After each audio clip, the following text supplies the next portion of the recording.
been so long since Nintendo's released a new Mario game that I decided to make a poll on whether or not I should touch Bowser or Poison in every Mario game. You guys chose Bowser, so today I'm going to be seeing how fast I could touch Poison in every Mario game. Starting off with Super Mario 64, we're going to be seeing how fast we could get to Hazy Mazy Cave. This means that I'm going to have to get 8 stars so I can unlock the basement door. So I make my way over to Bob-omb Battlefield, and then I make my way over to Whomp's Fortress. I could still do this trick, so I'm pretty cool. And then I make my way over to Cool Cool Mountain, grab these 2 stars, go to Bowser in the Dark World, throw him into Oblivion, and then finally I'm able to unlock the basement portion of the castle, go into Hazy Mazy Cave, and touch some poison. And yes, I'm not counting the poison mushrooms. Next up, we got Super Mario Sunshine, and I know what you may be thinking. Poison in this game? Oh, trust me, there's enough poison to go around. So I went around Delfino Plaza, collecting all the shines I could until this Yoshi appeared. I went onto this boat with the Yoshi and took the special fruit with me so I could take it all the way to this island over here, and then fell into the poisonous river. Next up was New Super Mario Bros. DS, and of course there's a warp that is in World 1, but it takes you all the way to World 5, which in this game is a snow world. So that means we're gonna have to beat the first 2 worlds and then choose between World 3 and 4. When I had to choose between World 3 and 4, obviously I chose World 4. I mean, that's where the poison is at. But it wasn't as simple as it seemed. You see, a little fun fact that I discovered while playing this game is that if you game over, which, you know, I would never game over, but like if you were to game over, then you are sent all the way back to the beginning of the game. And of course I would never game over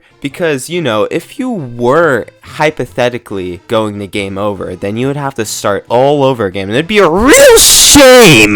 Be a real shame if you had to start. But after a couple of tries, I was able to make it all the way to World 4 and touch some poison. On to Super Mario Galaxy, which might just have to be one of the best casual Mario games of all time. And when I was doing research onto where poison was, I couldn't really find anything that looked poison-like, but I did find something that looked close enough to poison in my opinion. So I opened up a new save, made my way through the first world, destroyed the Mega Leg, then made my way through the second world, destroyed Bowser, and finally I touched poison in Bubble Breeze Galaxy.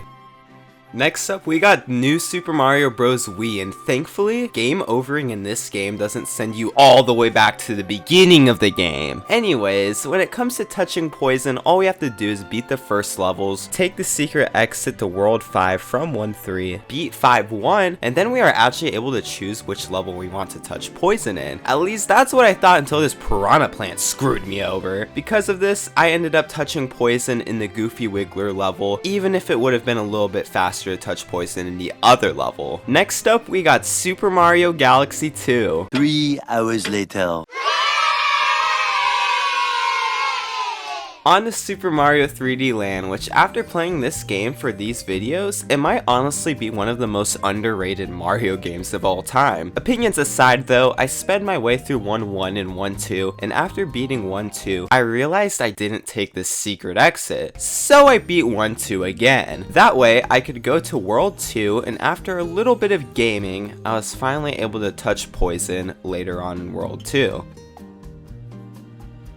Next up, we got New Super Mario Bros. 3. And yes, I refuse to call it New Super Mario Bros. 2 because it's not the second entry in the series. I mean, they could have called it New Super Mario Bros. 3DS, but I'm getting sidetracked. I just have beef with Nintendo. Touching poison was relatively easy here, as we just had to take the warp out of World 1, beat Mushroom World and Larry's goofy ass, and then in World 3, we were able to touch some poison. Now, since my disc of New Super Mario Bros. U doesn't work, I got my good friend and colleague, Clorox Gaming. Sorry, I meant to say Mario Mikester to touch some poison for me. Thankfully, Nintendo is still doing their bit of you being able to access World 5 from World 1, and that is just what we need. So Mario takes the secret exit here, beats this water level, and then quickly touches some poison in Soda Jungle. On a Super Mario 3D World, and touching poison here is actually pretty easy. All you have to do is collect this cat suit, skip large portions of the level using cat techniques, take this warp pipe in 1-2 all the way to World 2, switch over to Toad so you can do a little bit of speed running, beat Boom Boom, repeatedly mash the crouch button on this ice so I can skip the entire level, traverse through this mansion, beat this level in 9 seconds, do some other levels which entails switchboard falls where I do this insanely hard jump followed up by this extremely dramatic jump, beat 3 Castle by continually hopping between these 2 trains so I can speed up the auto-scrolling sections, make it to World 4, and then touch some poison. I mean, it's not that hard, guys. Last but not least, we got Super Mario Odyssey. Unless you count the black goop in Bowser's Fury, and maybe count the poison that's in Luigi U, even though Mario isn't in that game. Now, I thought I was gonna have to go all the way to Wooded Kingdom to touch poison, because the piranha plants spit out poison, and there's just poison everywhere in that kingdom, but I actually forgot, despite my absurd amount of hours in this game, that there's a whole lake of poison in Sand Kingdom. So all I have to do is beat Cap, do a little bit of dino skipping, beat Cascade Kingdom, and then I'm able to touch some poison in Sand.